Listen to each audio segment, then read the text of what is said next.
Yeah, I think I can myself, so that'd be great.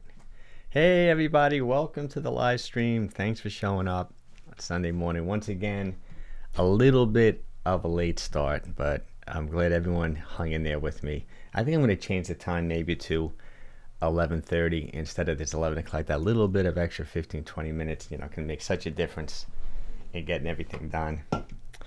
Okay, so let's talk about this topic. We're going to talk about carb cycling and intermittent fasting. I know we did a couple of other live streams talking about just calorie cycling and intermittent fasting, but there really is a difference, and this is going to be the protocol that I'm going to start following, after Labor Day. But for anyone who's new to this live stream, my name is 𝘾𝙊𝘾𝙃𝙄𝙉𝙂. I've been a fitness trainer, gym owner for over 30 years. I opened up my first gym in 1989, so I literally have helped like thousands of people lose weight, put on muscle, and just get into amazing shape. And obviously, if you have any questions, let me know. I can pull it into the live stream.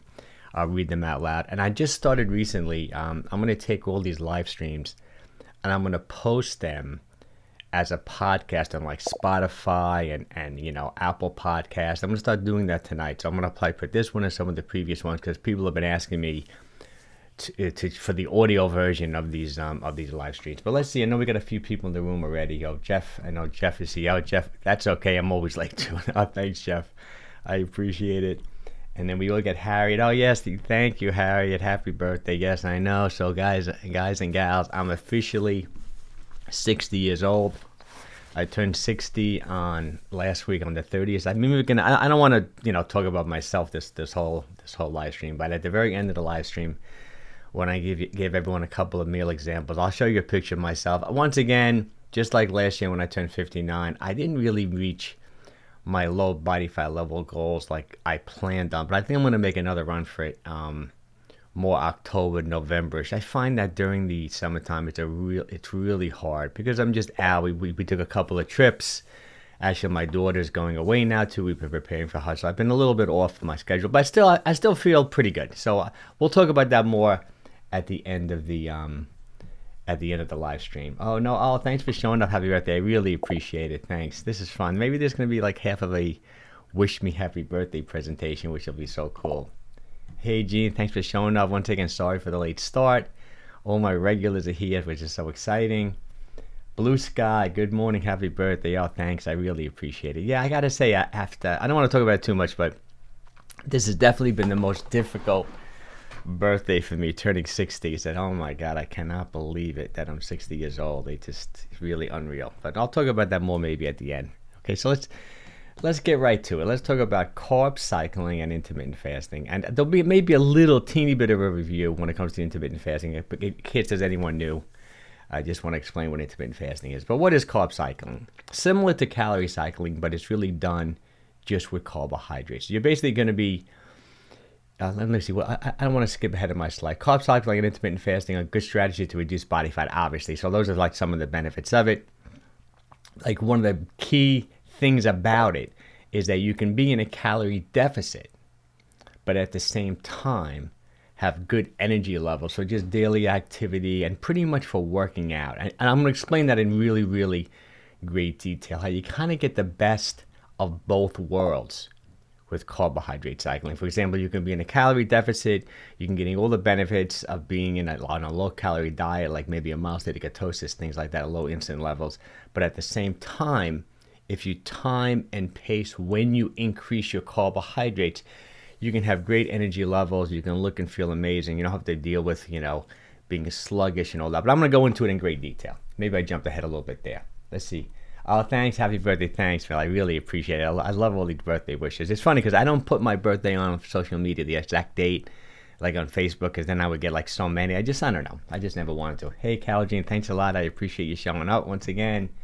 And Jeff, merry birthday. Oh, thanks, Jeff. Hope you had some cake with no avocado. Yeah, I did. Actually, we were away a little bit, so I didn't really have my avocado, but I had the best, I have to say, the best chocolate mousse cake. It was a vanilla and a chocolate combination, light and dark chocolate, like mousse cake, I guess, not chocolate mousse. Best cake I've ever had in my entire life. Unbelievable, I have to say. Thanks again for the happy birthday. Thanks, Carol Jean. You're in better shape than the average 20th. Well, I really appreciate it. I'm a little banged up though, you know, like that's the difference. I feel like I guess for my age, I look pretty good, but I still got a lot of like orthopedic things that are like weighing on me being 60 years old, just from, like I said, all the surfing, all the dirt bike riding, and the skiing and the skateboarding and working out. Like, like I've always talked about this, the first maybe 20 years of my athletic and just like fitness life, like my 20s and 30s, I just ignored pain. I overtrained. You know, if, like, for example, I go snowboarding. I remember one time I dislocated my shoulder. I tore the labrum in my shoulder. And then I'm benching 275 pounds when I get back from my trip, when I should have just took 3 months off or maybe had something done. But maybe we'll talk about that more at the end. Okay, so let's get into what is carb cycling. Like I said, a little similar to calorie cycling, where some days you eat more, some days you eat less. But when you carb cycle, you're pretty much controlling whether you're in and out of a calorie deficit by how many carbohydrates you eat. And to me, it's the easiest macronutrient. You know, your 3 macronutrients are protein, fats, and carbs, right? Even if you eat no carbs, the body can make carbohydrates, gluconeogenesis, from non-carbohydrate sources. Plus, most of your empty calories, in my opinion, come from carbohydrates, right? So if you eliminate like the processed foods, and it's also true, right? A lot of processed carbs are mixed with unhealthy fats too. So it's just a great way to reduce calories, in my opinion, eating a low carb diet. So I would say for most people, not everyone, there's always people out there that do well eating a high carb, low fat type diet. But for most people, I think it's a great way to reduce calories, get into a deficit, is to go with a low carb diet. It's also really good for metabolic health. So what low carb cycling is, I wouldn't say low carb eating or carb cycling is you're alternating between low and high carbs either daily, weekly, or monthly. And that's a big point. You don't necessarily have to carb cycle every day. You can do like every week, every day. I'm going to give you a couple of different options. You can do it day to day, meaning that you can just like increase carbohydrates maybe for just one meal and then eat very low carb for the rest of the day.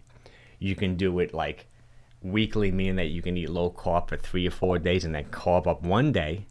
Or you can even do it monthly, right? You can eat normal moderate carb maybe for 2 weeks and then do like a extremely like low carb week and then do a high carb week, and then over the course of a month you've been in a calorie deficit, you've been pretty much on a low carb diet. But there are periods within that when you increase your carbohydrates. And there are pros and cons to both, which we're going to get into in great detail. Okay, and like I said, you get the benefits of eating a low carb diet, which is like low insulin levels, being in a calorie deficit. But at the same time, by occasionally increasing your carbs, you're going to have very good energy levels. Let's see. What is that there? Okay, let's see what we got. Let's go over some. So we have a few more questions. I turned 60 this year too. You did, Leanna? Oh, wow, cool. Very hard for me too. I know, 60, something about 60.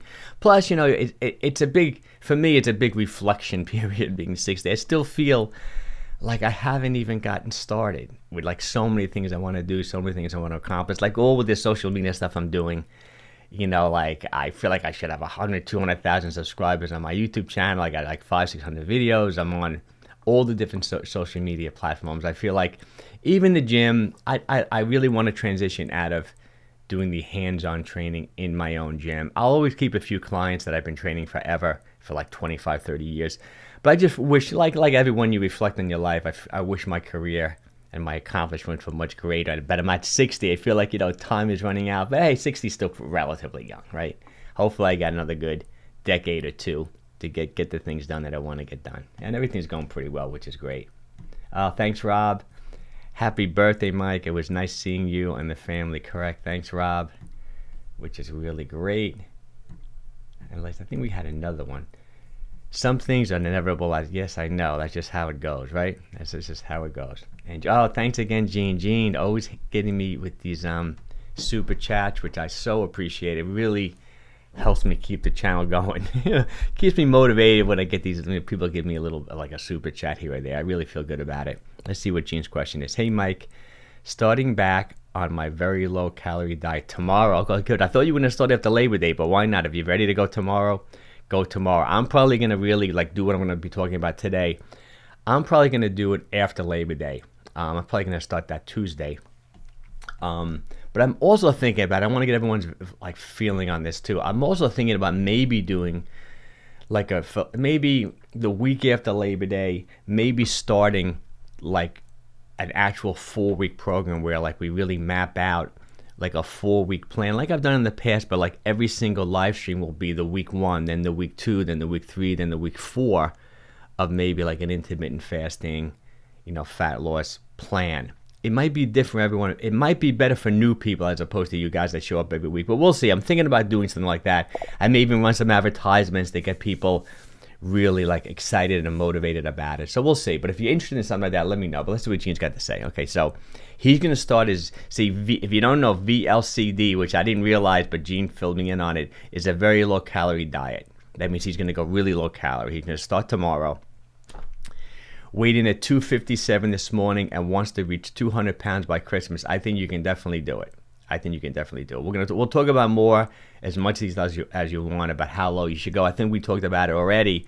You're not going to go as low as you did in the past. You're not going to do 600-700. You may do more like 1,000, 12, like something more like that, which I think is better. It'll help you get all your macros in and vitamins, minerals, nutrients, potassium, and magnesium. I'd rather see you around 1,200, maybe even a little bit more. And then we're going to cycle the calories. We're going to do everything. You can either cycle calories, you can even cycle carbohydrates like we're talking about today. But we'll go into that. I have a ton of admiration for people who are 50 plus who still exercise and eat right. I totally agree. It's really interesting. There's probably nothing. I mean, I always talk about these guys all the time. Okay, my 2 favorite podcasts is probably Andrew Huberman, the professor from Stanford. Is his podcast called Huberman Labs. And then Peter Attia, the doctor from Harvard, the anti-aging doctor, longevity doctor. And Andrew Huberman interviewed Peter Attia in the last episode. It's a 2-hour, almost a 3-hour episode. When I was walking over the last couple of days, I was listening to it. It's really great.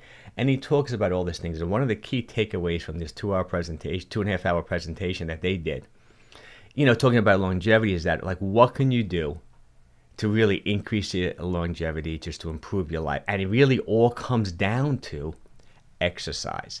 They even emphasized exercise more than diet, which I think that's a somewhat debatable.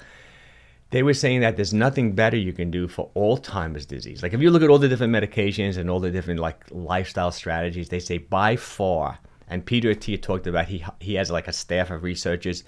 One of his guys spent 1.5 years, 18 months, analyzing every single study, every possible bit of research that's out there about what you can do, like the different drugs, the different things you can do to prevent or delay, like dementia and Alzheimer's. He said it was, hands down, it was exercise, right? He also thinks, he sees one of the major indicators of how long you're going to live is based on your VO2 max. And VO2 max stands for your maximal oxygen consumption. Like as a test, I used to test people when I was in college. We would ventilate people, meaning you put someone on a treadmill, you put like a mask around them and they have a hose in their mouth, and you're pretty much measuring how much oxygen they're consuming by how much what they give off, the carbon monoxide they give off. I always mix monoxide and dioxide. Sorry, I mix those words up sometimes. And you can determine how much oxygen you can consume. So the fitter you are, the more oxygen you can consume. That's the higher your VO2 max. And there's a direct correlation with longevity on how long you're going to live with people who have a higher VO2 max. So Peter Attia was really emphasizing, he was always making fun, maybe he's even making fun of what I talk about a lot. He said, people talk about keto, intermittent fasting, and he likes those things. He was a guy who was on a ketogenic diet for 3 years, strict keto. And he is a big believer in intermittent fasting. So is Andrew Huberman. He says, before you even do any of that, get in shape, right? Walk. And they talked about walking too, like base building. Exercising, walking, staying active is probably the singular best thing you can do for longevity, for your health, for preventing dementia, for type 2 diabetes, for obesity. Hands down, no question about it. And I think the combination, I think diet is just as important too, in my opinion. What you, like you say, you are what you eat, no doubt about it. But I appreciate that, Steve. I totally agree with you. Let's see what Jeff's got. I feel like that sometimes, and I'm only 46, but it helps to think of all the cool things you have had the opportunity to do in your life and appreciate. Yeah, I have to do it. I agree. My wife's on my case for all of that. I can get on the negative side. I have to say, when I'm like in part of my reflection of turning 60, you go through different points of your life. I have to say, when I was 44 years old, I did not feel like I felt like I was 18. I felt no difference in any aspect, cognitively, physically. I was strong to be. And I have to say, there's different points in your life, and like the mistakes you've made or reflections. And with me, and I talk about it every now and then on this live stream, was my knee operation. I had that knee operation, that simple meniscus operation that should have been a piece of cake. And I had such, like I talk about, had such a bad result. Ever since then, I've had like chronic knee pain for like 16 years or something. And it stopped me from doing so many things I love. It stopped me from surfing, stopped me even from golfing, stopped me from doing like heavy lower body weight training, like heavy squats and things. And it really affected my mobility. And I think it even could affect my longevity. That was a big turning point in my life. And being 60, and I just recently went to a new doctor at, I didn't go to a surgeon. I went to a sports medicine doctor at HSS, Hospital Special Surgery, which is a popular sports medicine type group in the New York area, and we're trying something new. I've been wearing these lidocaine patches on my knee. We're trying to figure out really what's wrong with my knee, because I've had so many different opinions over the years. I truly feel that if I didn't have this knee issue, even at 60, I don't think I would feel all that much older than when I was 18, 19. I really don't. Like cognitively, I feel good. I got some other aches and pains here and there, but they're pretty much manageable. My knee has just been a chronic condition that's been, so I relate to people who've had issues like that. But I don't want to talk about myself too much. I don't want to get into it too negative. Okay. Hey, Glenn. Hey, thanks for showing up. Okay, we got a question here. If I eat a big salad with lots of veggies, but I have pasta with croutons in it, is that too many carbs? It's really hard to say. We're going to talk about this a lot in this presentation. It really has to do more with how many carbs you're eating, like in general, daily, weekly, monthly. To throw in a handful of croutons, which, I don't know, let's say it's 100 calories, which is 25 grams of carbohydrates. It's really not that much. And if you love the salad, see, I know when it comes to diets, there's a whole philosophy or thought process saying that some people like crunch. Like that's why some people who would drink like liquid, like OptiFast, those diets, or people would just drink their meals or do a protein shake, even if it has protein fat in it. They don't find it as satisfying if they're the type of person that needs that crunch. I've had a number of clients over the years that need that crunch. But what I would say when it comes to the croutons is try to just do straight up, like don't do the croutons with like the processed oils, like the corn oil and the vegetable oils, and like season like unhealthily. If you can just get straight up like, toasted bread type of a thing, or even do your own croutons, with like Italian bread or something like that, I think you'd be better off. But it really depends. It's a hard question to give you a definitive answer, because it depends on your total cost for the day for the meal and what your goals are. But I think a few are okay. Just to give you a quick answer. Okay. Carol Jean. Okay. I feel better in my life now than ever before. I just turned 59 on the night. Oh, I'm happy for you, Carol Jean. That's great. That's great. And I don't want to come off that I don't feel better than ever. I just feel in reflection, I wish I never had that knee operation. And overall, I feel pretty good. It's just things, since I'm such a physical guy. It's interesting. I tried to replace the physical aspects of my life with other things. Like I started playing guitar, and I started doing things that I can just sit on the couch and do. And I have like 7 guitars. And if you look around, I think you can see. I think I got some guitars here. You can see some of my guitars. I got a guitar up there. That's a Gibson. Then I have an SG. I got some Strats upstairs, so hey, we all got to go. And that's why I love walking so much too. It's like meditating when you're moving, which is great. Okay, that's what Gene's got. Okay, so Gene's, for his very low calorie diet that he's going to start tomorrow, he's going to go with 1,000 calories, which I think is good, Gene. I think you can definitely go to 1,200 too if you want to do a couple hundred more, but I think starting with 1,000 is fine. Okay. A day. 140 grams of protein, that's great. I like the 140 grams of protein a day. If it gets too difficult, maybe I'll link it. There you go, exactly. That's exactly what I would do. Maybe go to 150 grams of protein. I think that sounds great. And then either you can cycle calories or carbohydrates, either way you want to do it. Either every few days, or you can, like, for example, stay in that very low calorie diet for 4 or 5 weeks and take a diet break for a week or two. We'll try to figure out what works best for you. But you've had success in the past, so I know you know what you're doing, with this stuff. Okay, my daughter is competing in 2.5 weeks in Las Vegas. Whoa, she looks amazing. Oh, I have to go check out. I'm sure you got some pictures on Facebook, or I got to follow her. I thought I may have followed her. I'm not sure if I did, but I will check that out. That's really exciting. Awesome. That's awesome. Thanks, 𝘾𝙊𝘾𝙃𝙄𝙉𝙂. Okay, so let's go into it. Right. Okay, let's go to the next slide. Okay, let's go over. Did I cover that slide completely? Okay, so what is carb cycling? When you alter your carb intake daily, weekly, or monthly, like I talked about, right? Some days a week you're going to be eating more carbs. Other days you'll be eating less. This is like a basic explanation of it, similar to calorie cycling. But the benefits are, and I have a whole slide on the benefits in greater detail later on. Like I said, I think low calorie eating is the best way to control your weight and also for your health. It keeps insulin under control. It's an easy way to get into a calorie deficit because it's not like you're eliminating vitamins, minerals, and nutrients if you're eliminating the empty calorie carbs. Like the rice, like the pasta. Some pastas could be okay if it's like an egg base, but like the breads, the processed foods, I think it's the best way to get into a calorie deficit or even maintenance calories to eliminate carbohydrates, right? And the advantage of carb cycling is that some people, feel sluggish when they don't eat carbs until they become fat adapted, which we're going to talk about. And it's a great way to go from low energy to good energy levels while being in a calorie deficit.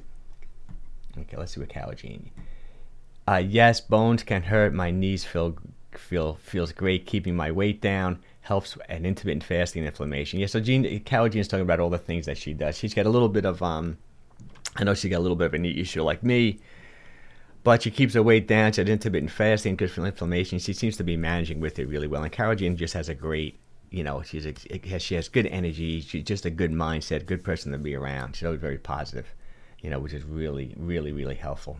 Okay, so let's go.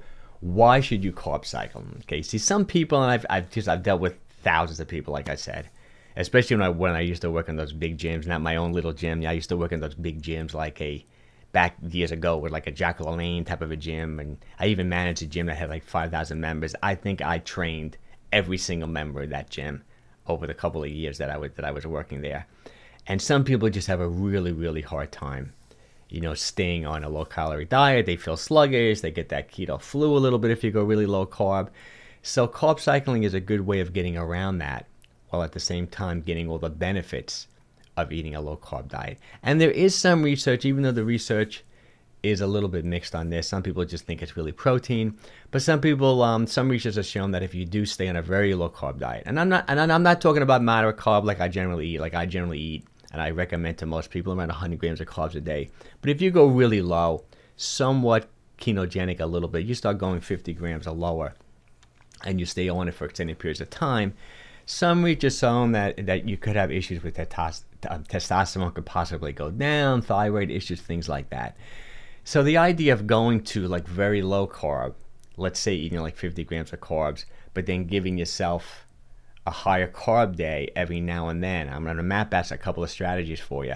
I think you can kind of get the best of both worlds. This is a very popular strategy for like, maybe, I don't know if 𝘾𝙊𝙾𝙃𝙄𝙉𝙂's daughter is doing something like this, but this is a popular strategy. Even the term carb cycling really has come out of the physique athletes, the bodybuilders, the fitness people who are competing on stage. They cycle carbohydrates a lot more than just cycling calories.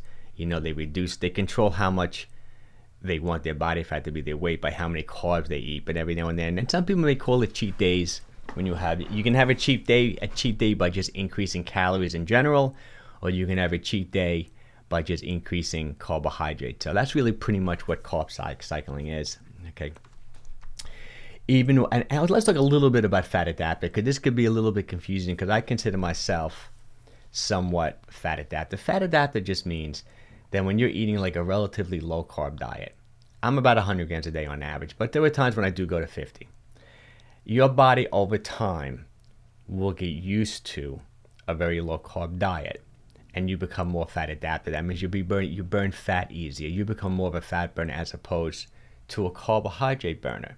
It also means that when you're exercising, even at higher levels of intensity. Like the harder you work out, the more carbohydrates you burn for multiple reasons. But you're like I talked about in the past, it's more of those fast twitch muscle fibers, which are they're good at burning carbohydrates. So for example, when you're walking slowly, you're burning a lot of fat and oxygen. It's aerobic.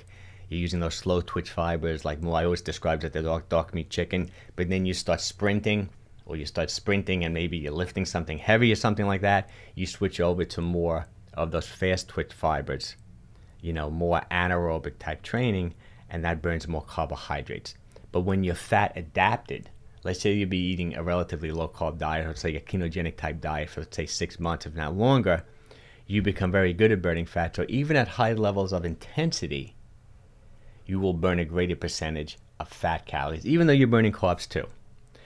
But by cycling calories, even if you are fat adapted, like for example, if you've been eating this low carb way, like say I've been eating for a while, but then I want to just have an amazing workout one day, and I want to fill my muscles up with glycogen, it's okay to carb cycle. It's okay to do a high carb day. It's okay to do a couple of high carb days. It'll give you even a better workout, in my opinion.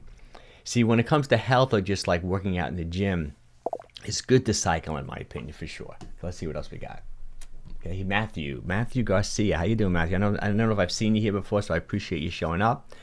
I keep trying OMAD, the 1 meal a day diet, but it messes with my digestive system. Okay, you know what? Okay, first of all, a couple things.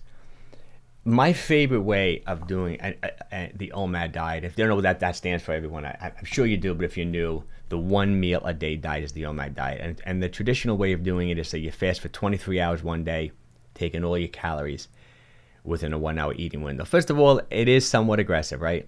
And it can be a shock to your system if you really eat a lot of food within the 1 hour. So my favorite way of doing the OMAD diet is to not give yourself a 1 hour eating window. You can still easily be in a calorie deficit. Say you give yourself more like a 21, maybe even a 22 hour fast, and do like 1.5 meals or almost 2 small meals. First, when you first start eating, just keep it really simple. I always like to prioritize protein. So maybe you have just like a 4-ounce piece of protein. I lean towards pescatarian, and you can look me up on Instagram if you're new to me. You can look me up on TikTok, even some of the shorts I do on YouTube. And I talk about how I break my fast. So you can have like 4 ounces of smoked salmon, maybe like half an avocado, or maybe like a piece of fruit. Have that first. See how your body reacts to it, digest that, and then have your one big OMAD meal, an hour later, an hour and a half later. Try that and see how that goes. That's one thing you can try. Another thing you can try is just don't eat so much with that one OMAD meal. Sometimes you're just eating too fast and you're just shocking your system and you're messing up the digestive. That's very common. You're going to have to just make some adjustments. But I love the OMAD diet in multiple ways. But first of all, I don't think it's a good long-term strategy. I think it's hard to take in enough protein, only eating 1 meal a day if you're doing it every day for weeks on end. I think it's good to do intermittently, or good to do maybe a few weeks, take a break, go to 2 MAD. But my favorite strategy, if you're new to me, is the 18-6, right? Fasting for 18 hours, 2 MAD, 2 meals a day with a protein shake. I think that's ideal. Okay, let's see. Juicy. Hey, Juicy, thanks for showing up. I know you left a comment. I've been behind answering my comment. I think you said you hit 160, which you're talking about now. I'm so happy for you. I think you're doing incredibly well. Hey, Mike, I'm down to 160 pounds. I feel so amazing. Took a week off. A great idea. Doing a diet for 2 weeks. Fantastic. I think you're doing great. Real excited for you. Juicy's been doing great. He shows up every single week. He did all different things. He was doing a 48-hour fast like once a week. He was doing that. He did extended fasting. He did 18-6, 16-8, all that. He did it all, and he seems to be doing really well. Hey, Krill, thanks for showing up. I'm partying with my friends. Definitely going to listen tomorrow. Sounds good, Krill. But I appreciate the quick show up. I appreciate your support. Thanks a lot. Juicy. Okay, I started my... Right, this is like I was talking about before. This is Juicy again. I started my 48-hour fast on Tuesday next week. Okay, I'm starting. Okay, like I said that wrong. So he's going to start a 48-hour fast on Tuesday next week. Also, I'm up to my calories to 23 to 1,800 calories daily for the past 2 weeks. Sounds great. You needed a break. You did so well. You were really aggressive. I think you need 2 weeks off. Go to maintenance calories, if not even a little bit above, which I think is fine. Make sure you get your vitamins, your minerals, your nutrients, get enough protein, and then get going again with your fasting strategies. Absolutely love it. That's what Gene's got to say. Okay, I'm struggling with cravings, trying to maintain my weight. Once I reach my goal weight, I'm considering trying the carnivore diet. I heard it helps with cravings.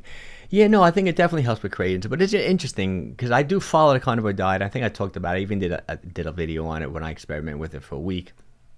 But, you know, because I do follow Paul Saladino, and I talked about him in the past. He wrote the book, The Carnivore Code. I just like him. I find the guy charismatic, and I like watching his videos. But he seemed like he has transitioned from a straight up carnivore of like literally only eating like, you know, animal proteins with like, he was a big believer in organ meats because he feels like to get your vitamin C, to get your vitamins, minerals, and nutrients, you really do need to eat like organ meats. He seems to transition to doing that along with a reasonable amount of fruit.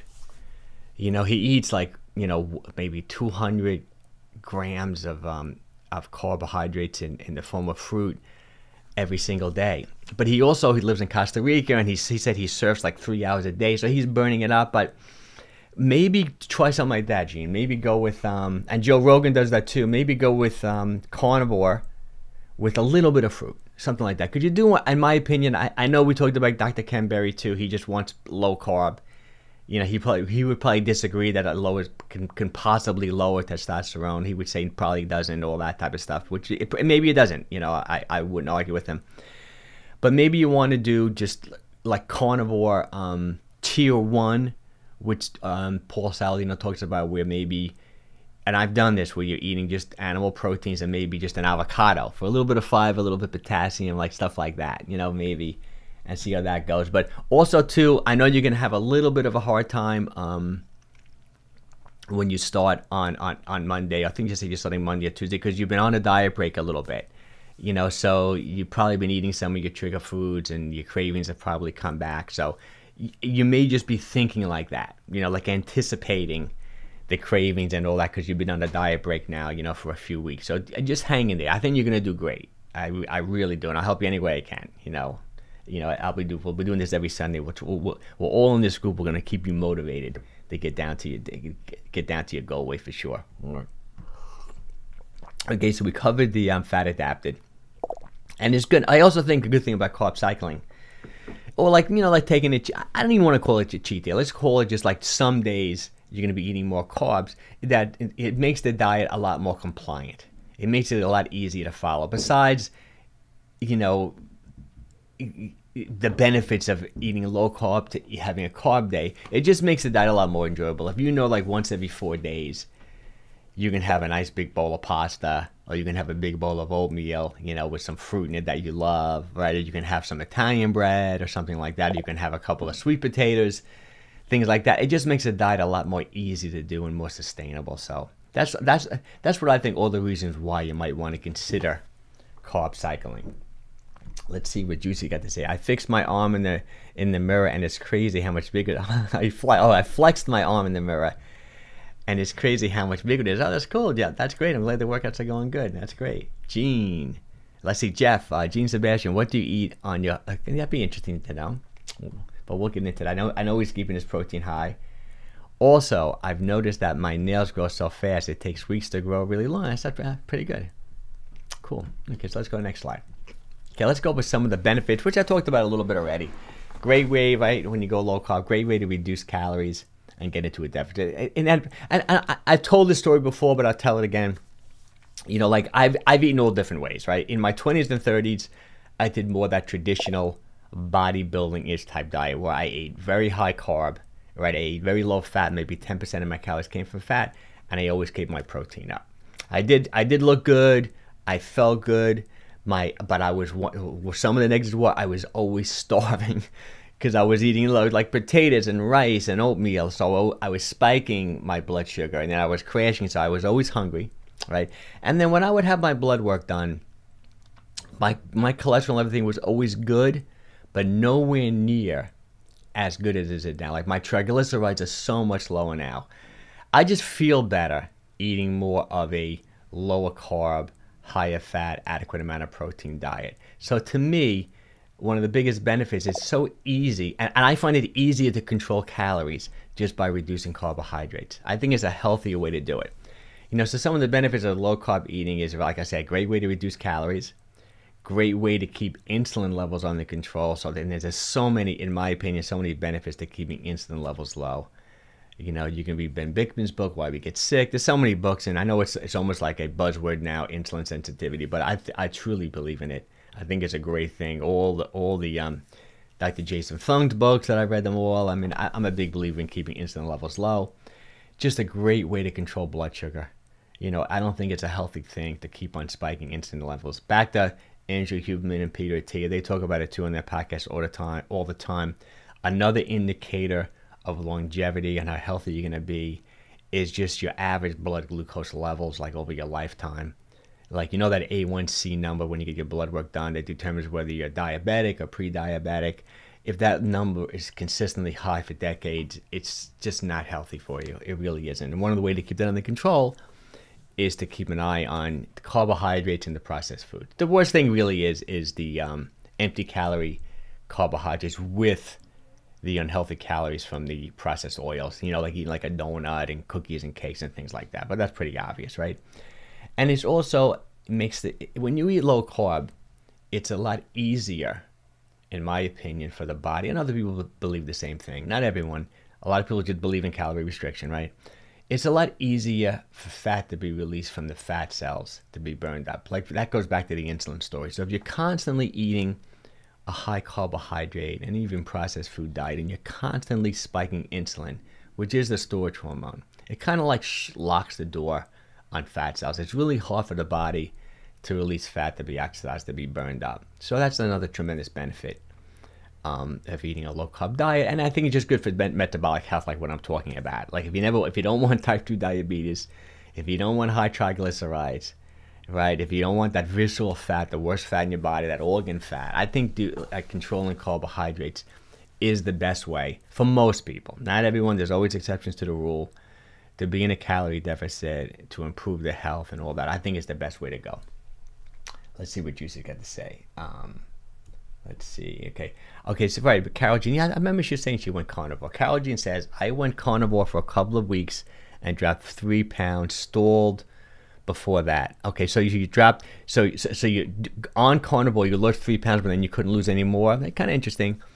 Not quite sure why. I'm assuming that initial 3 pound weight loss was like water weight, like you depleted your glycogen stores, like I talked in the past, like when you eat carbohydrates, whatever you're not burning up right then, those excess carbs get stored away in your muscle and your liver in the form of glycogen, right?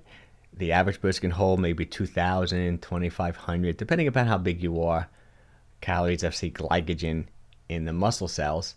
And then there's always like a correlation to water retention in the muscle. So, for example, if you deplete your glycogen stores by, say, doing a carnivore diet where you're eating almost no carbs, you're going to lose a lot of water weight. So, Carol Jean, you may have lost like 2.5 pounds of water weight, maybe a little bit of body fat too, hopefully a combination of both. But I think that's what you meant by the question. Okay. Actually, one thing I have noticed, this is juicy. Actually, one thing I've noticed is if you do a 48-hour fast too frequently, I start to feel exhausted. So I'm glad I took a break, but I haven't gained my diet break. You haven't gained your diet. I totally agree with that. You can easily, like, if you really look at my videos, and I know you guys are paying attention and gals to these live streams, I'm not really an extremist when it comes to fasting and intermittent fasting. I like to think that I'm really reasonable. Like my biggest belief is that it is just an incredible way to control calories. I think you can easily overdo it, but I like to cycle in and out of intermittent fasting and cycle in and out of a calorie deficit. I want to make sure everyone, even though they are fasting, they're getting enough protein in their diet, they're getting enough vitamins and minerals and nutrients. It's a delicate balance figuring out how to do it. But why I like fasting, and I think a 48-hour fast is a very reasonable thing to do, intermittently now and then, right? But I think it's probably the easiest way out of all the diets and out of working with so many people like over the years. I think it's the easiest way for people to just to simply eat less. I know there's a lot of studies, and there was that big study that came out saying that intermittent fasting, the headlines were intermittent fasting doesn't work. It wasn't really that it didn't work. It was that the study showed that it didn't work any better than restricting calories. But I personally do think it does, just because it's more compliant, it's easier to do.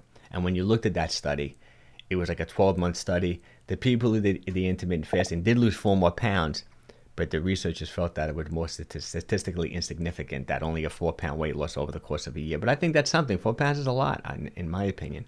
Plus, I do like that whole thought process of keeping insulin levels low. It's like going from feasting to fasting. I do think there's a lot of benefits to that. And I think there's going to be more research coming out over the next decade showing that intermittent fasting really is a healthy thing to do. Just not eating certain times during the day, for sure. Let's see what we got. Gene. Okay, Gene. So he's answering Jeff's question, and SP spazzes Jeff. Okay, I eat 6 meals a day, 3 whey shakes, 1 Quest bar, 2 hard-boiled eggs, a ground beef patty, and a multi and electrolytes. Oh, that's pretty good. That's interesting. I like the Quest bar now, Gene. I know we talked about it next time, because you're getting that. So you're pretty much doing a pretty high protein, pretty low carb. And you're getting now 14 grams of fiber from that Quest bar, maybe even more, which is really good. The only thing maybe I'd like to see you do is just maybe get a little bit more, maybe potassium and magnesium. I would probably want you, maybe, can you throw in an avocado? Can you eat an avocado every day as well, while keeping the calories like under control? I would love to see you do that too, because then you're going to get like 900 milligrams of potassium from an avocado. You'll get another 14, 15, 16 grams of fiber, healthy fat. That would kind of be a good thing, I think, to add, just to make sure you're covering yourself. But I know you're taking the electrolyte supplement too, so you're getting some of the potassium, magnesium there, which is great.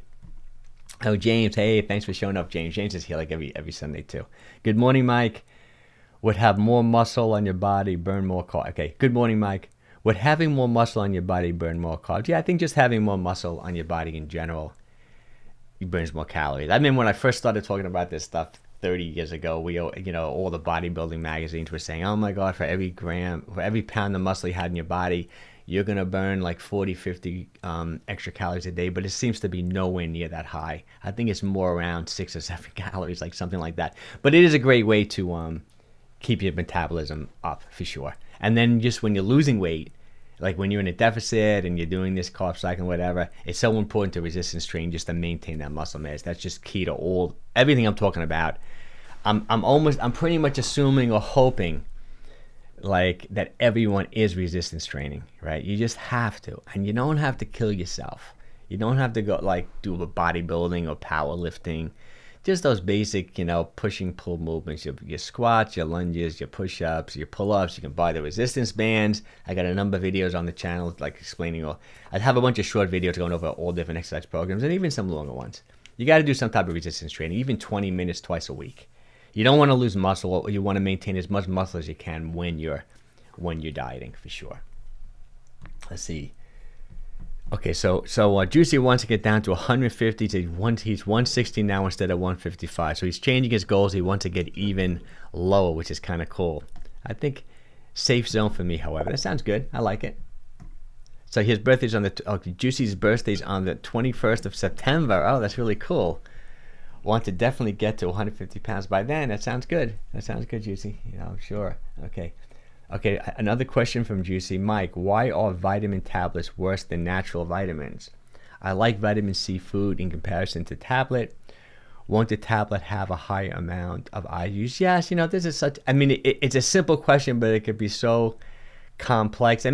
Obviously, it's always healthy to get your vitamins and minerals and nutrients from whole foods. And one of the major reasons is that who knows the complexity and the interaction and interactions of a whole food. Like you eat an orange or a lemon that's high in vitamin C. Besides the vitamin C, you're getting so many other things. You're getting the fiber. You're getting so many other things. And when it comes to absorbing, a lot of people don't like vitamins. Feel like who knows if you're absorbing them because you're taking them in a non-natural form. Plus, a lot of vitamins are synthetic. Like vitamin C, it's funny because like when I was researching to start a supplement company, which I'm not sure if I'm going to do, maybe one day I'll do it. One of the presenters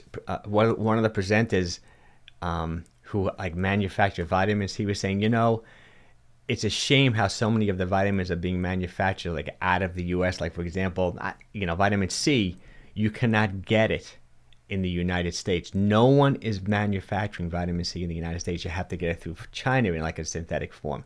But not that that's so bad. I mean, there's a lot of great supplements coming from China, for sure. But, I would say it has to do with the absorption rate. Even though they have much higher international units, who knows how much of it your body is really utilizing because it's not in the natural form.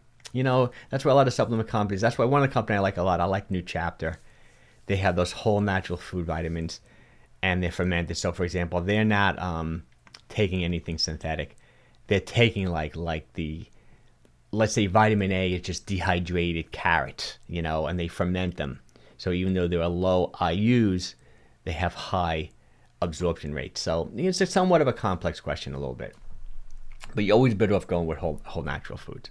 Okay, so let's go. I just got to talk about this quickly. If there's anyone new to the group who don't really know what intermittent fasting is, because this presentation is on how to use intermittent fasting along with carb cycling. It's really simple. So intermittent fasting is just like we talked about in the past, just compressing your eating window, cycling between eating and not eating. You can do that intermittently, like once, twice, 3 times a week. If you do it every single day, I would call that time restricted eating.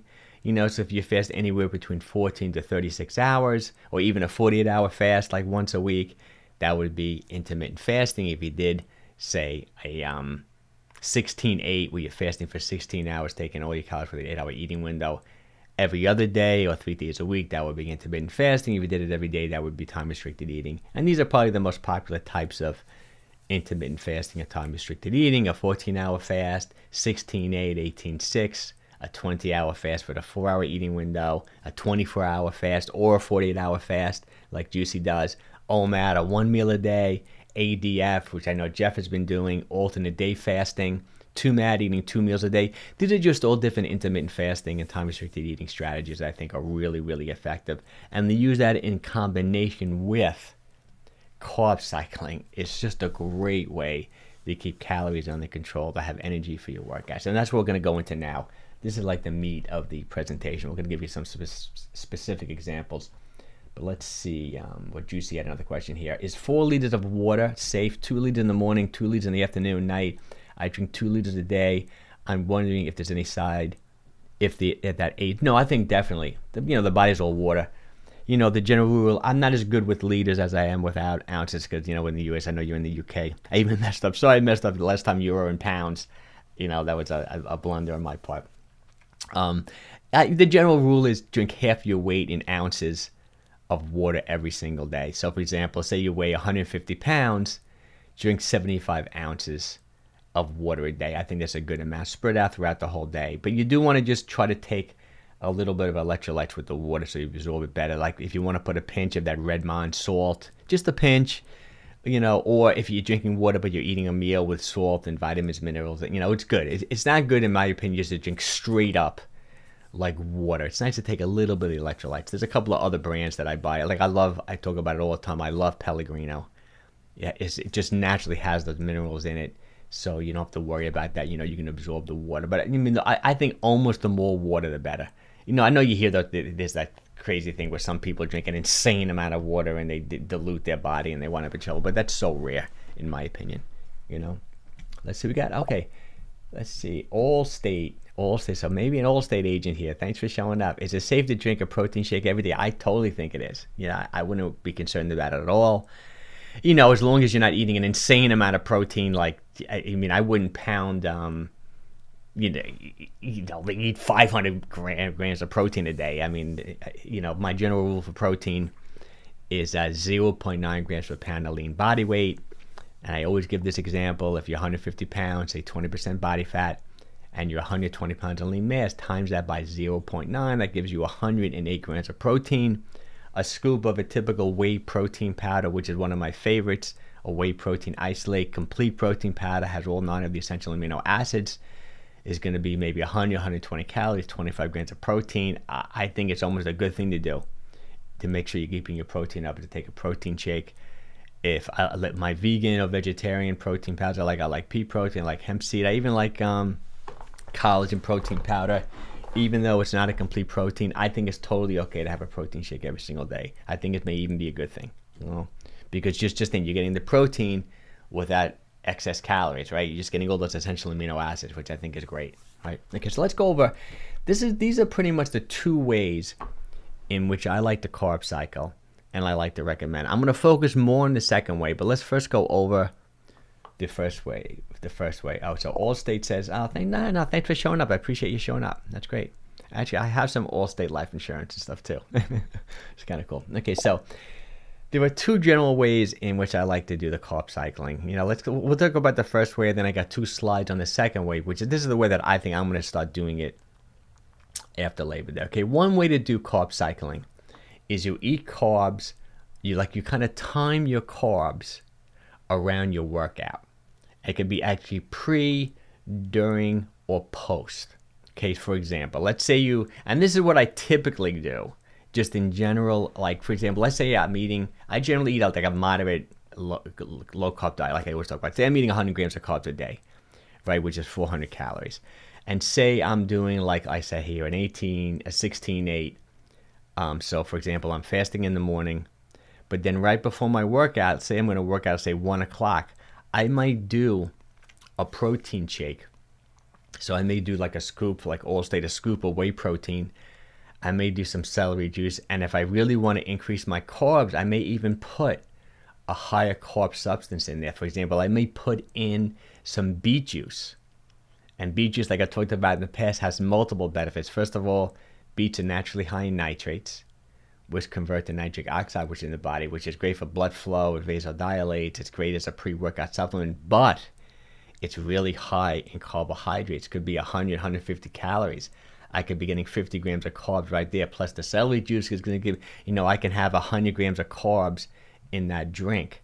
But what that will do is that it will give me good energy to have a really good workout. It's going to help me also get a pump. And even though, like I talked about before, even though I'm pretty much somewhat fat adapted, but I do have that metabolic flexibility that when I do eat carbs, it's going to give me, even more energy. So even though I'm good at burning fat, it's okay for me now and then to do something like this if I want a great workout. So sometimes I do this. So for example, if I'm eating like a moderately low carb diet, but on the days that I'm doing my resistance training, if I want to get a great pump and just have a ton of energy for the workout, I may do something like that. So that's one way to carb cycle, is that time your carbohydrates, your increased amount of carbohydrates, either before, during, or maybe right after. See, another good thing to do it right after is that you can fill up your glycogen stores, like I talked about earlier. So for example, your workout, you're eating a relatively moderate carbohydrate diet, you depleted glycogen from your workout. Even though I'm fat adapted, I'm going to talk about that little asterisk I have there too in a second. Even though I'm fat adapted, so say I just want to fill up my muscles with glycogen a little bit, maybe post workout, I'll have more of a high carb shake, or maybe even a higher carb meal. Okay, and there is a little bit of note I'd like to make here. See, when I have this note here, say fat adapted ketosis, muscle glycogen sparing. This is what I mean.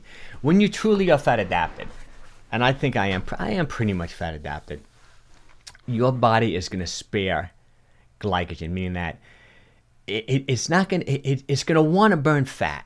It just is when you're fat adapted. So it's going to keep more glycogen in the muscle more than someone who is a carb burner. So just keep that in mind too, because that's a little counterintuitive, a little contrarian to what I'm saying. But all these things generally hold true. I like the idea of carb cycling as a general long-term strategy, where on the days you're going to do your really hard resistance training, or just the days where you're going to be extra active, even if you're doing a 20-minute workout, or even if you're just taking an extremely long walk, or you're taking a bike ride, you just want energy. I know Jeff plays tennis. You can kind of time your carbohydrate intake around your workout while still being in a calorie deficit for the week or for the month. So you're going to cycle. So this is a typical example is you eat carbohydrates around your workout. Like I said, let's say you're doing a 16-8. You can have a high carb protein shake before or right after. Gives you energy for the workout, gives you a good pump, fills up your muscle for glycogen, so you're okay for the next workout or two. and it can be low carb or very low carb the rest of the day, meaning that you can almost take in most of your carbs around your workout. You can take in, like if I'm eating 100 grams or you're eating 100 grams of carbs a day, you're on a moderately low carb diet, you really can take it all in right around your workout. Like you can even do it, that protein shake before, get your 50, 60 grams there, and then right afterwards, you can do either another shake or eat a Quest bar. Or you can do, well, Quest bar wouldn't be a good example because that's only 4 grams of net carbs. You can just have maybe like a little bowl of oatmeal with a little protein in it right after your workout. I think it's a good strategy for sure. Because I missed a bunch of questions. Let me go back. Okay, what happens, this is juicy. What happens if you have a high protein, like I mean really high, but low protein, like 500 grams of protein, which is 1,500.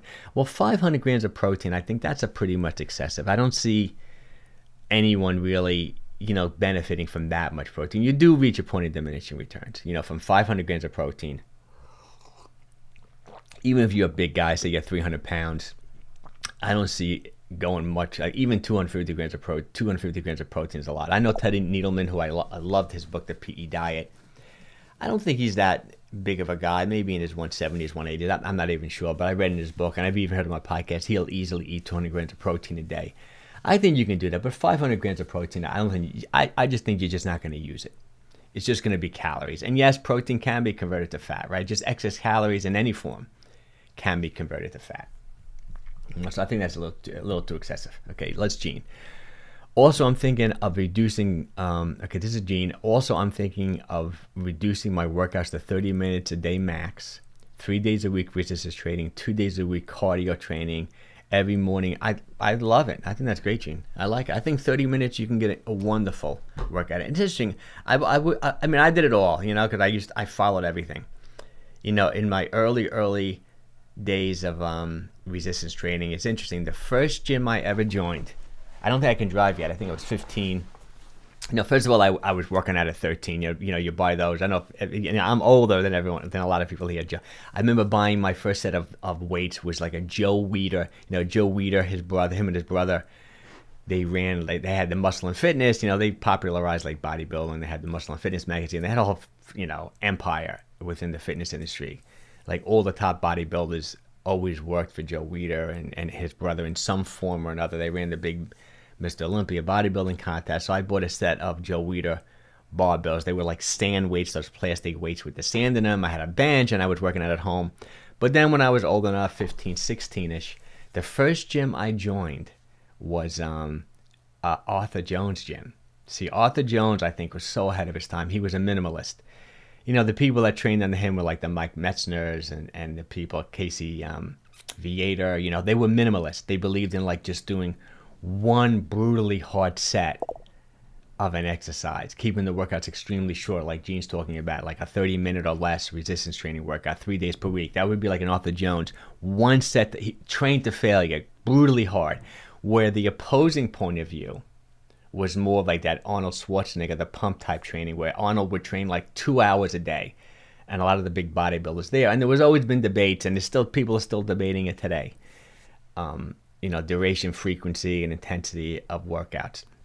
So I did start out doing more of a minimalist workout. Then, when you're young, you always think more is better. Then I trained for 2 hours a day for 20 years. That's what probably banged me up and got me a lot of my joint issues with sports as well.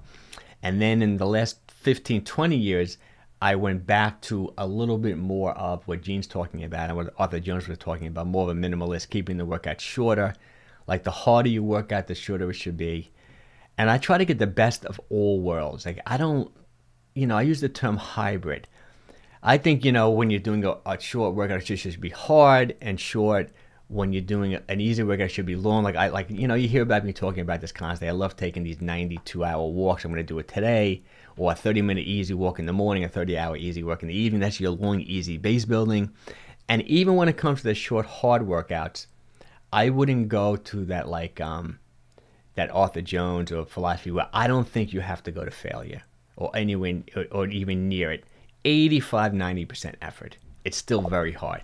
Rarely, every now and then, go to failure. So even with those 30-minute hard workouts you're talking about, and we talked about this in the past, Gene, even with the HIIT, that high-intensity aerobics, 85-90% effort is much more sustainable. you're going to get just about all the benefits. You don't have to go to failure, I don't think, for long-term success. So I love what you're doing. I think that's a great routine. Excellent. So S. Miller, the shake diet guy pushes low protein, high fat keto, but I don't see how that's good for building, maintaining muscle. I really should follow his stuff. I know he's such an entertaining guy. I know he uses crazy language and he's in people's faces, but I know it's just like, that's his style and people love it, and they know that he doesn't mean to insult anyone. And he has that snake juice, which is like an electrolyte powder. I didn't realize he pushes low protein, high fat keto. I really should watch some of his videos. I know people really like him and he has a lot of success. I just thought he was more of a reasonable amount of protein. When you mean low, I'm not sure how much you mean by low. But a lot of people are afraid, of that mTOR, right? Of constantly spiking growth. mTOR is like growth signaling within the body. It's like growth. And some people feel that, bad things can happen, like negative things can grow as well, like cancers, things like that, if you're constantly pounding protein, if you're constantly in a growth phase. I know like vegetarians, vegans kind of believe in that. Like Dr. Walter Longo, even, who I love his book, The Longevity Code, he's a little bit more, like when he does the fasting mimicking diet, he wants protein extremely low because he wants it to mimic fasting. He doesn't want mTOR, the growth phase. I just think that's one of the reasons why I like intermittent fasting so much, is that you go in, when you eat, you're growing. You're putting on muscle, you're maintaining muscle. But then when you're not eating, the opposite, like mTOR's low, AMPK, sirtuins, they're elevated, and you're recovering and you're fixing, and the combination of cycling, just like you're cycling cars from growth to repair, growth to repair, growth to repair, I think is key for longevity. That's why I do think down the road you're going to see a lot of research saying that even if you're eating the same amount of calories, if you're eating healthy, but you do it within, say, a 6-hour eating window, as opposed to just eating a bunch of small meals all day, I think is better for longevity and better for health. I know people would argue with me, and people just think it's calorie restriction is the key, and you do get the same thing to some degree with calorie restriction. But I think going in an empty stomach, when insulin is low, right, when you're not stimulating mTOR and all that type of stuff for, say, 16 hours, is such a good, healthy thing.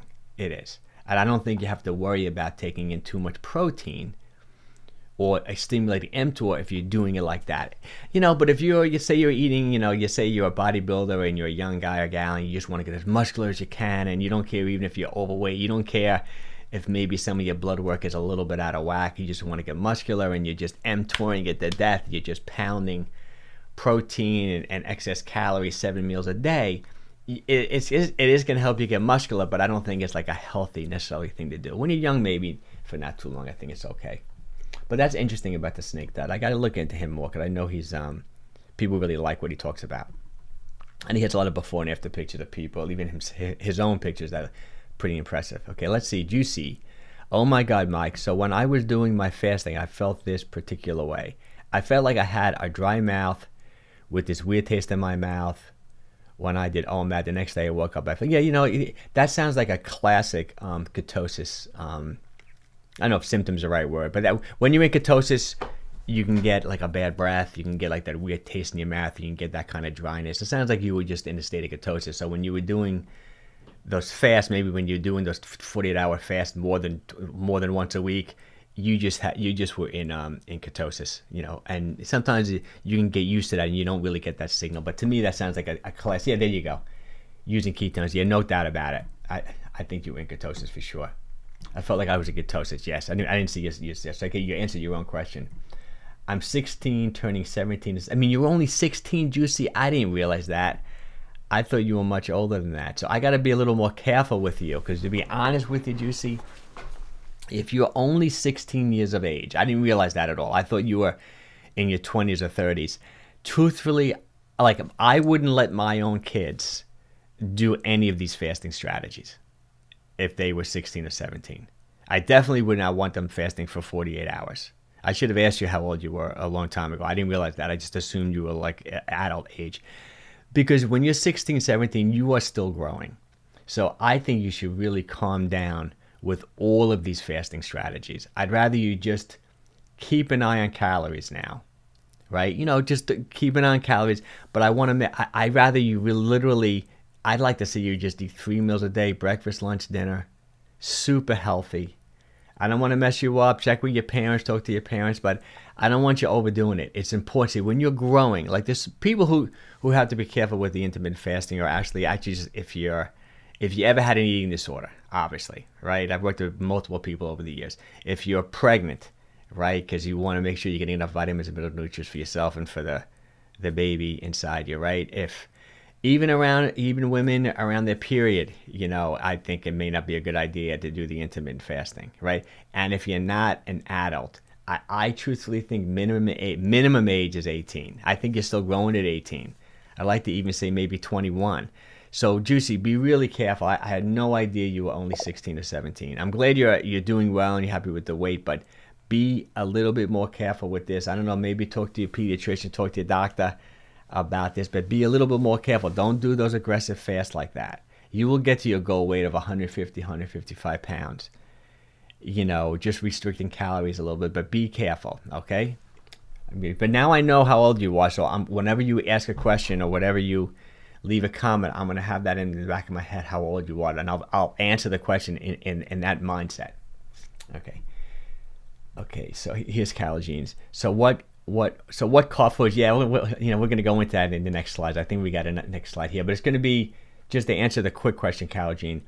The key to the carb cycling, and even if you notice when I was talking about the first method, is that what I don't want you to do is to mix carbs with fat, especially the processed fats like the corn oils, the vegetable oils, things like that. You really want to, when you carb cycle, you know, not calorie cycle, you just want it to carbs. You can do carbs and protein, like those protein shakes I'm talking about, where you're doing like a protein shake with like a celery juice or a beet powder.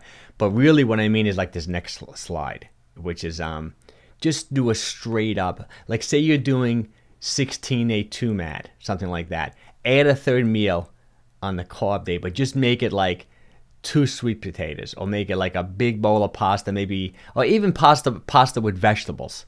But you know, maybe a little bit extra virgin olive oil, but too much. You don't really want the oils or the fats with the carbs. You just want to fill up your muscles with glycogen. But we're going to talk about that more. Let's first talk about, hey, Brian, thanks for showing up, Brian. This is cool.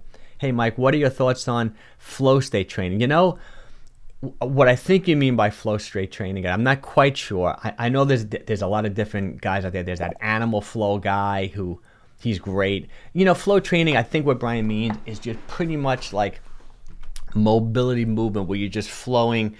That animal flow is really good. He has a whole program where you actually train like an animal, like meaning like you're a cheetah, you're a cat, like how a cat just stretches and moves. And I know Brian is a super athlete. He's like I hope I'm getting this right, Brian. I think you're 4th degree black belt Taekwondo, 3rd degree black belt Hapkido. He's like just a superhuman, Brian. You know, so you probably move like that when you're practicing in the martial arts.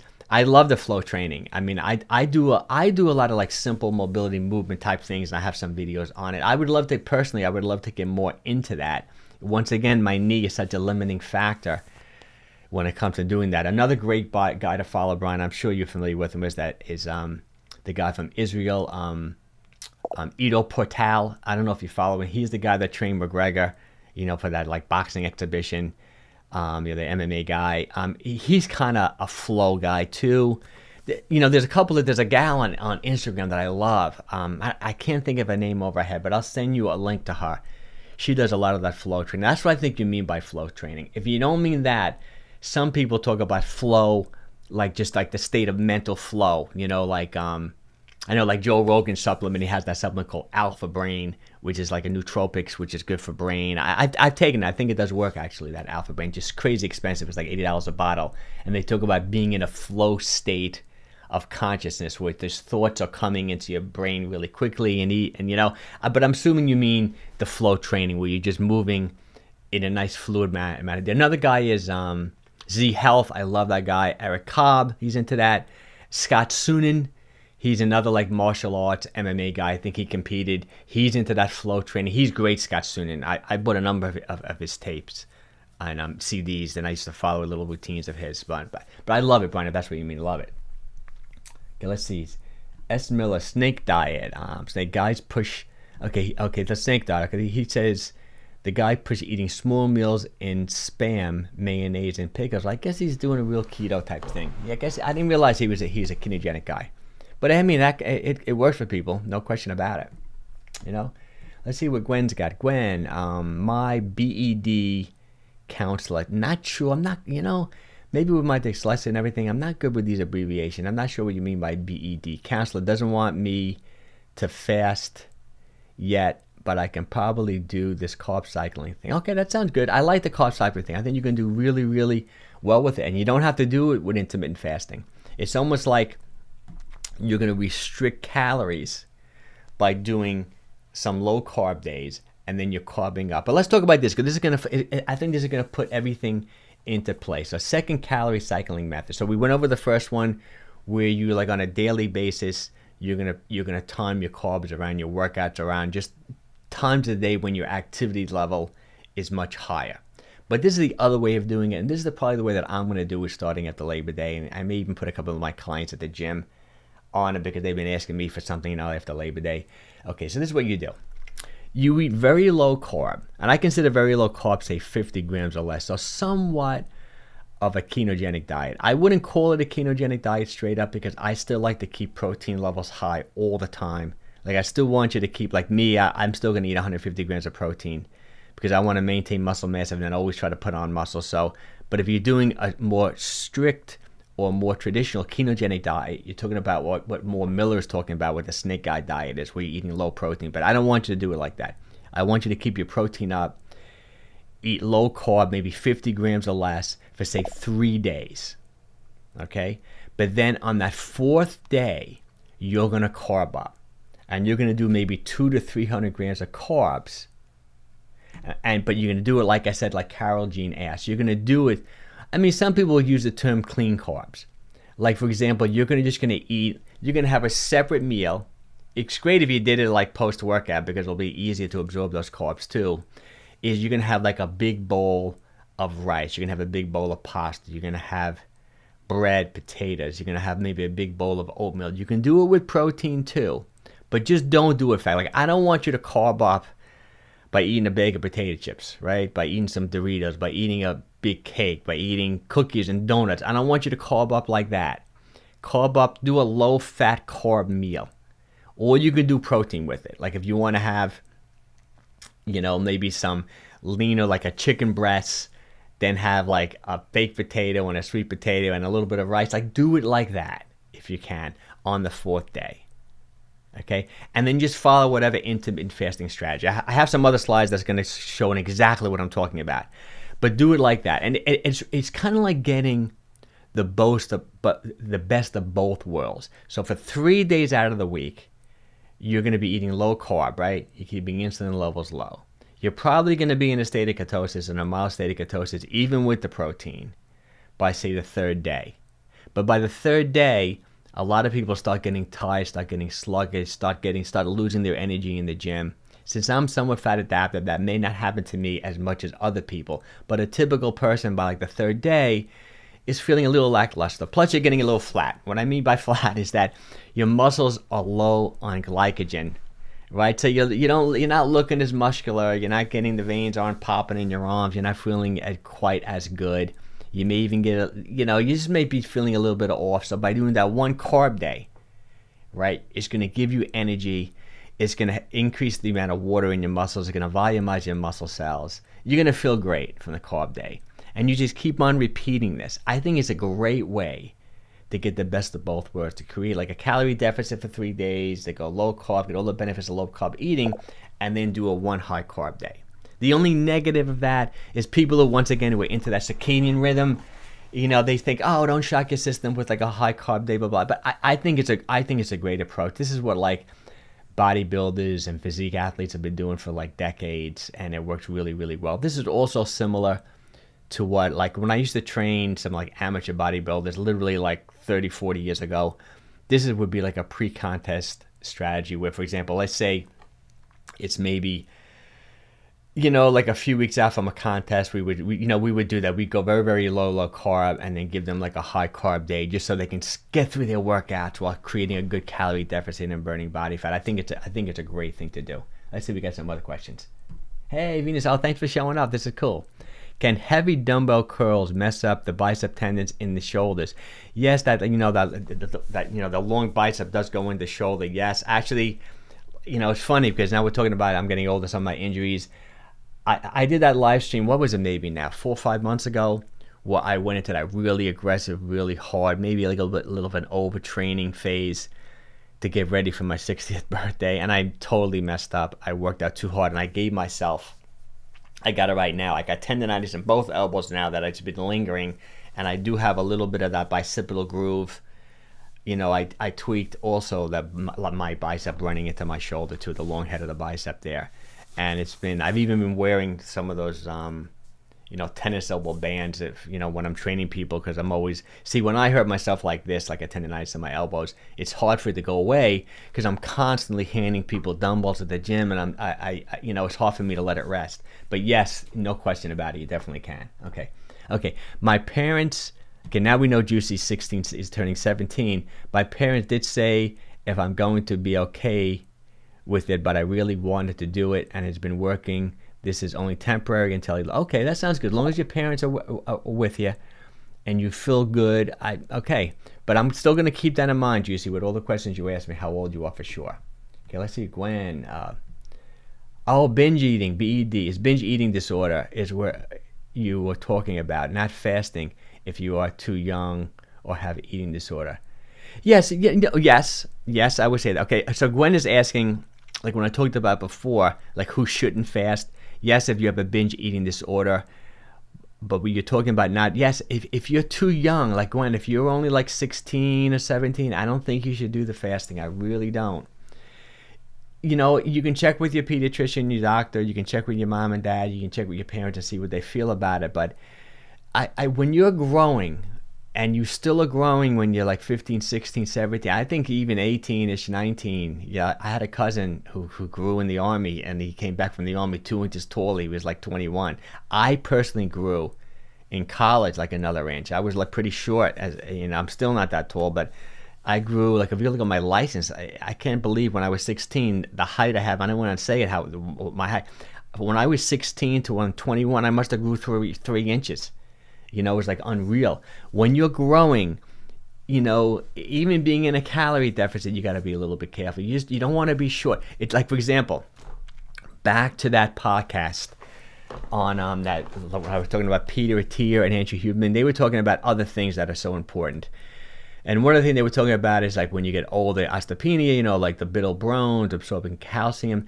They were saying that it's so critical to eat enough like calcium and things like that, just to eat healthy when you're in your teens and your early 20s, because it sets the stage for bone health for the rest of your life. Like when you're 40, 50, it's almost like it's almost like it's hard to get, to have that good bone strength, to have good healthy bones if you didn't eat well.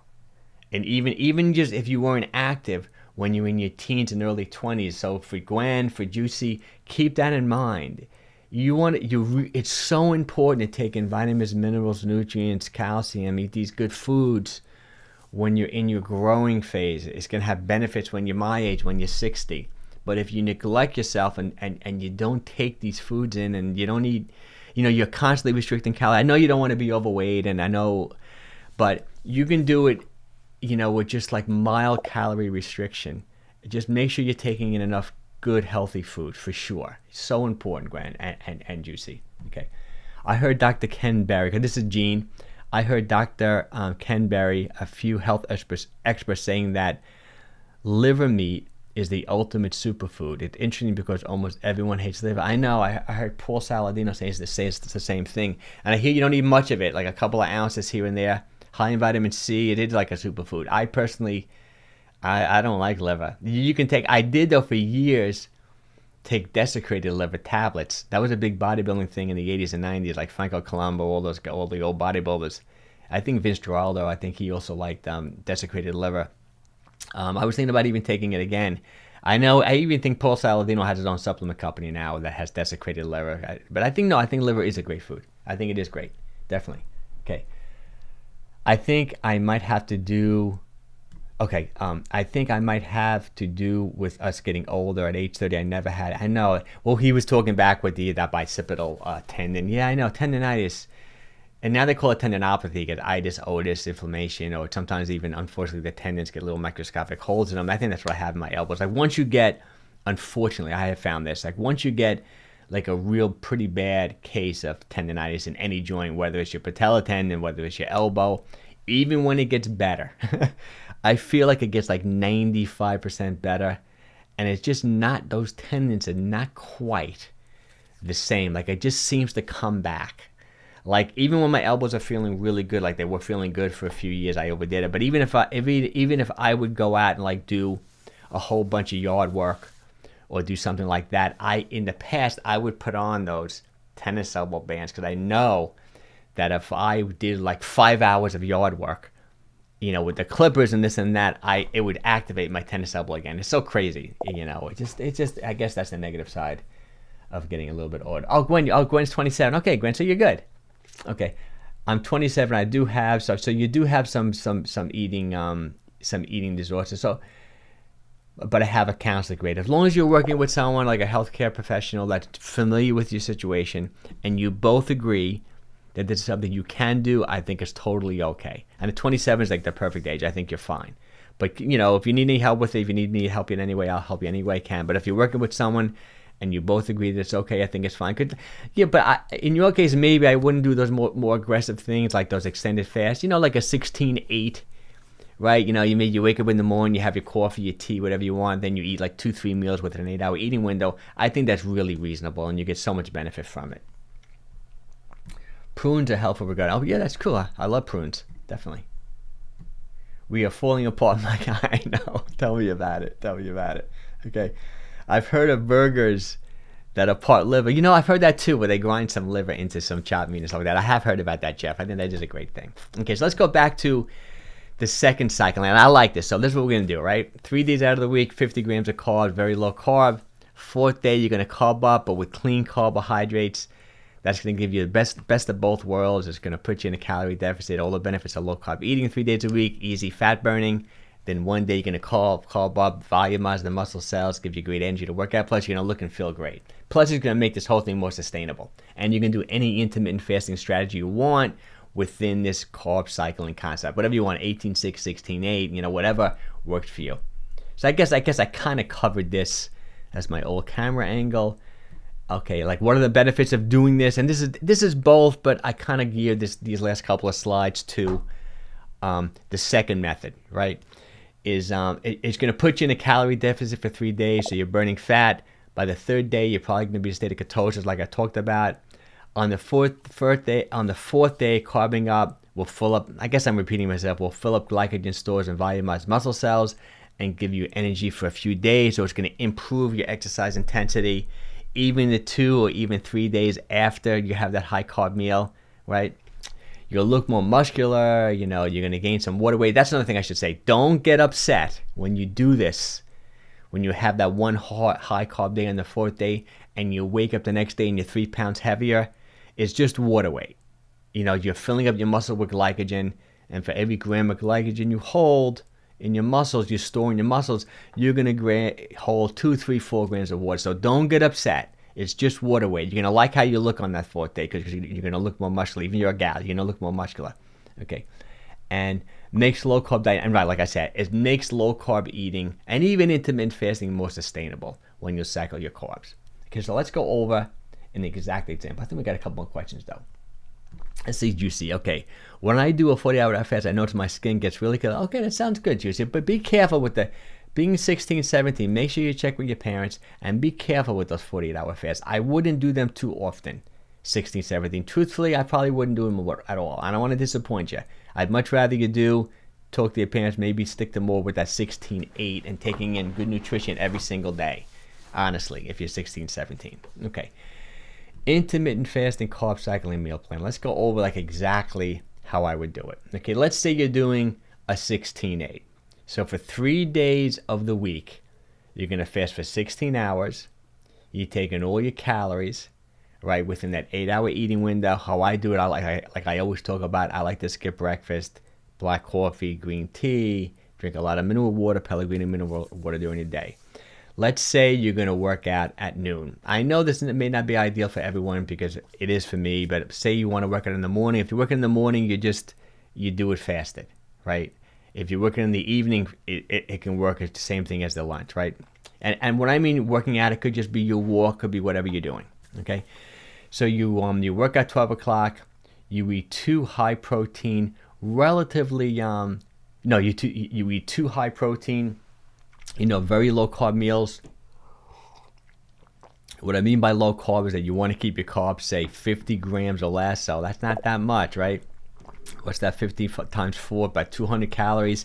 So you're pretty much eating protein and vegetables, or protein and maybe a salad or 2. Excuse me. Something like that. So that's going to keep you at that 50 grams a day. You're going to be getting your fat from the natural food you're eating. Like I always say that I don't really chase fat, but you say you're eating your salmon, right? You're eating your sardines, you're eating your red meat, your steaks or whatever you eat, you're eating your whole egg, so you're getting your fat there, okay? You are putting some extra virgin olive oil on your salad or on your vegetable if you're sauteing vegetables, but you're pretty much eating a very low carb, adequate amount of protein, letting your fat come from your natural foods diet. So much lower carb than I typically would eat. But then on that 4th day, you're still following your same 16-8, but you're going to do, I would like you to add one more high carb meal. You can even eat a little bit more carbohydrates in your other 2 meals as well, because it's hard to take in 200 to 300 grams of carbs in one meal if you're just eating rice or sweet potatoes. So for example, let's say you work out at 12, right? You eat 2 high protein, more moderate carb meals. So instead of just having like your vegetables and that, maybe you do have maybe a sweet potato with both those meals, or maybe a sweet potato with one, maybe you have a little bit of rice with the other, but then you do add that 3rd meal where you're really pounding the carbohydrates. The rasta, maybe you have a big bowl of pasta, maybe you have pasta and vegetables, or pasta broccoli. I love that, Don't go crazy like that. Don't go crazy with the oils though. You can put a little bit of extra virgin olive oil, but don't go crazy with the oils. Make it kind of clean. And do that for that 4th day. And don't think that's going to knock you out of a calorie deficit for the week or for the month. It won't. You're still going to be in a calorie deficit. I think you'll be in a calorie deficit for the week. Just keep on repeating this. It's going to give you energy for your workouts. It's a great way to maintain muscle, or even put on muscle while being in a calorie deficit. I like this system a lot. I've done it. I'm going to start doing it after Labor Day. I think it works great.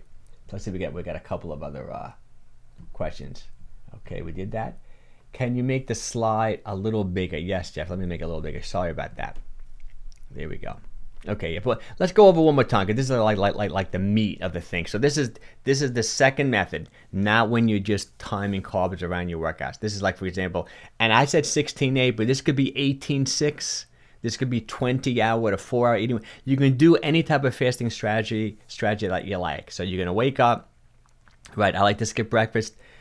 You're gonna do, let's say you're doing 16-8, say 2 MAD. You can have 2 low carb meals, like no more than like 25 grams of carbs per meal, which will be like a salad, or maybe just like 1 or 2 servings of vegetables, right? You're going to be in a state, probably in a mild state of ketosis by day 3, but then day 4, you're going to increase the amount of carbohydrates in those 2 meals, maybe by adding like a sweet potato or baked potato, maybe a little bit of rice or something. But then you're going to do a 3rd meal where you're really going to do a clean carb meal. You can have a big bowl of pasta. You're going to have maybe a bunch of rice with maybe a little bit of vegetables on top.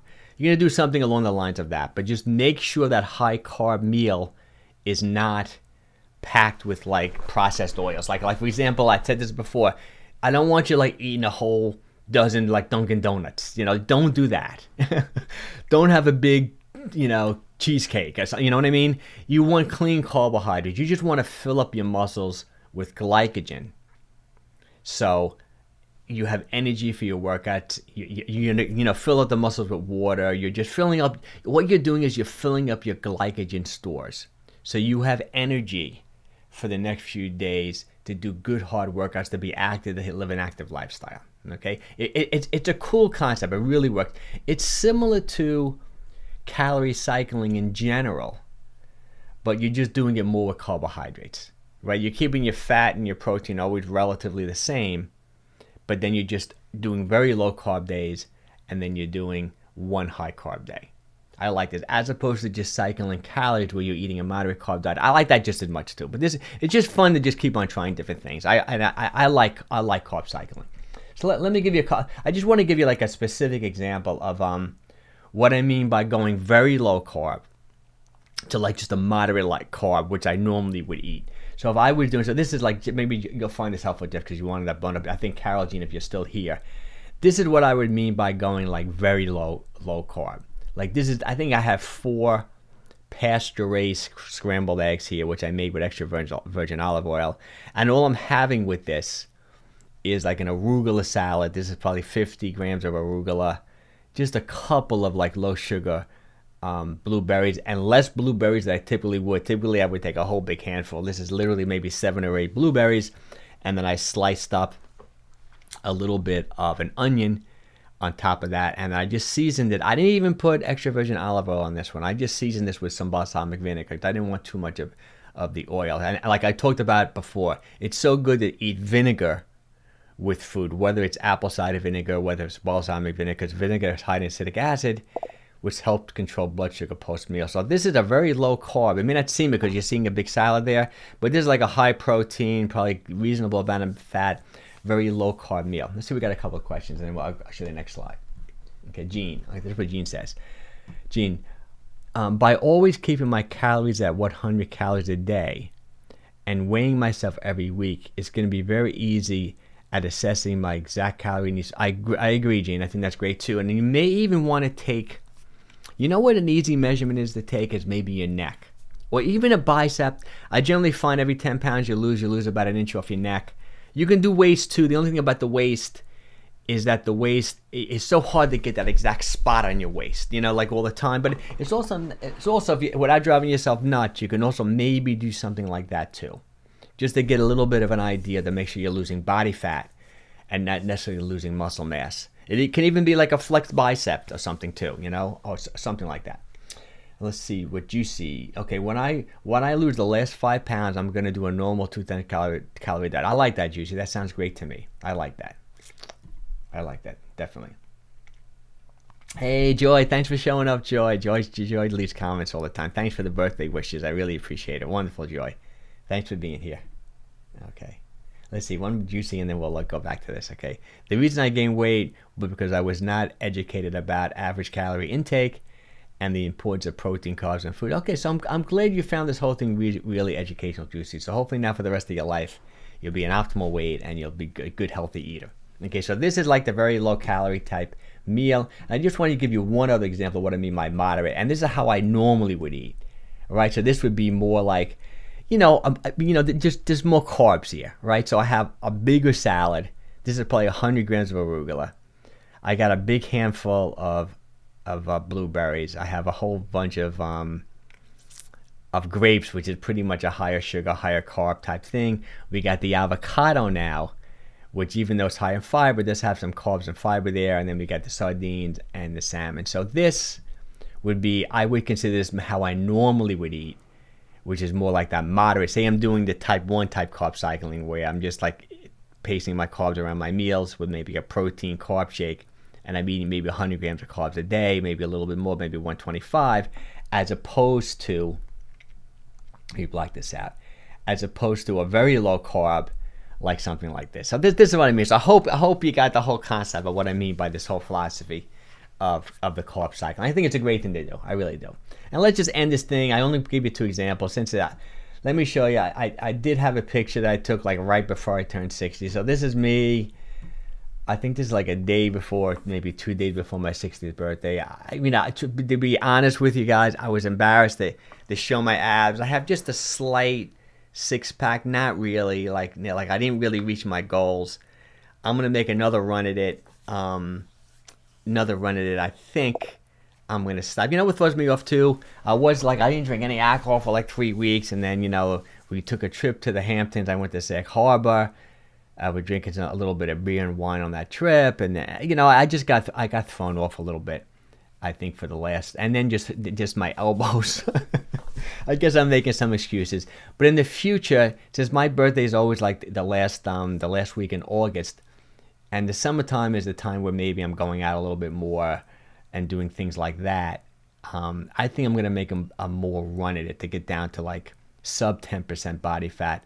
I think I'm gonna do October, November, maybe like before Thanksgiving. I think it's easier for me. It's easier for me not to drink any alcohol. It's easier for me not to go out as much, and see how it goes. But that's how I look at 60, or maybe at 59.9 years of age. Actually, I posted a picture like this on I think Instagram and TikTok, and people will give me a lot of compliments. So I guess for my age, I'm doing okay, you know, which is good. So that's a little bit of self promotion right there. Okay, let's see what Gene's got. Okay, bye. Okay, bye. Gene, gotta go, Mike. Okay, Gene, gotta go, Mike. Gonna eat pizza and chicken wings or something. It sounds good. I know, but I know you start next week. Okay, that's it, guys. I hope you enjoyed this. Before I go, any questions before I go? Before I go, Steve. Oh, hey, Steve. Thanks for showing up, Steve. I want to call you. I was gonna call you and tell you I turned 60 because I know we're like the same age. Let's see, Cola. Okay. Cola, I've known you for 45 years now. You look great. Wish I had your discipline. Oh, thanks, Steve. You're pretty disciplined. I mean, you've accomplished so much in your life and got such a great family. And I know you're doing incredible. But I may even call you later today when I walk if you're around, because I want to talk to you about, you know, just see how everything's going. But if I don't call you today, I'm going to call you next week. Actually, my wife and my daughter are you know, my daughter's going abroad for this next semester, so I'm going to be alone in my house for the week. So if I don't call you today, I'll call you during the week. Let's see. Thanks for seeing. Say hi to everyone from me too, Steve. Thanks for showing up. Okay. So it's better to do my dumbbell workout fasted or eat before. You know, it really depends on you know, on everything, right? You know, Jeff, like exactly like, you know, it's really hard to say the time of day in which you're working out. If you're doing if you want to do the, like, if you're interested in trying this carb cycling, and you're doing the first way of doing it, where you're just pacing your carb around your workouts, then I would say don't do the workout fasted. Take in your carbohydrates either before doing or after your meal. But if you're doing the carb cycling the second way, which how I'm going to do it, maybe after Labor Day, where you're going low carb for 3 days, and then 1 day out of the week you're carbing, it doesn't make a difference. You know, once those muscles are filled with glycogen and you have those carbs in your system, even if you're not taking in the carbs right before the workout, they're gonna be there for you. They might work a little bit better, you know, when you're drinking it like right before a workout, because it's just like the sugar's just rushing through your bloodstream, so you can access it even maybe a little bit quicker. But as long as your muscles are full with that glycogen, it's gonna benefit the workout for sure. Okay, let's see. Just trying to figure out how to kick. Yeah, I know, I understand. Yeah, I know. You gotta just experiment. You can try them both. All right, guys. So I'm gonna roll. I think we've been on here an hour and 47 minutes. Once again, sorry for the late start, but I hope everyone's going well. I know the summer's coming to an end. I hate when the summer ends. That's the other negative thing about my birthday. I always didn't like having it at the end of the summer because I love the summer. But I guess the spring and fall are nice too. But I just love the warm weather. I know where Steve is, the weather's good all year round, which is like really incredible. All right, but I really appreciate you showing up. Thanks for all the birthday wishes. Once again, thanks for all the support, Gene. Thanks for the super chat. I really appreciate it. And I'll see you guys next week, all right? Thanks again. Oh, thanks for the birthday wishes, guys. Thanks for everything. Take care, everyone.